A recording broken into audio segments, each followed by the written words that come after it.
қазақ ойшылдары немесе қазақи салт дәстүр бойынша біздің ғалымдарымыз да өзімізде негізі діндар болған ғой. Ғалымдар болған, мына Сығанақи сияқты. Сол бойынша сабақтар өте ма? Әрине, енді бұл бір сәйкестік болды ғой деймін. Мен өзім мына қазақ ойшылдарының діни дүниетанымы деген пәннен берем. Керемет. Иә. Бұл пән бойынша сонау біздің жерімізден шыққан тарихта Әл-Фараби бабамыздан бастап Ясауи, Сығанақи, Кердери, Испижаби, Сайрами деген сияқты ғалымдарымыз бар. Біздің осы қазақ топырағынан шығып, бүкіл ислам әлеміне танылған.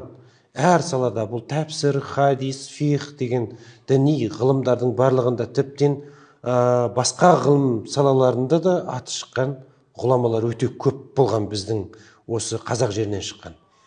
Сонымен қатар солардың өмір тарихынан бастап, ары қарай бұл мәдениет сабақтастығы ретінде кешегі Қожа Ахмет Ясауи, Жүсіп Баласағұн, Махмұд Қашқаридан бері қарай түркі ойшылдарымен қосып, одан кейінгі біздің кешегі қазақ жыраулары, ойшылдары, ақын жыраулар, одан кейінгі мынау зар заман әдебиеті, одан кейінгі біздің ең алғашқы ағартушылар Шоқан Уәлихановтан бастап Ыбырай Алтынсарин, Абай Шәкәрім, осыларды бір жүйелі түрде біз 15 апта бойы барлық студенттерге, университеттің барлық мамандықтарына осы пән жүргізіледі.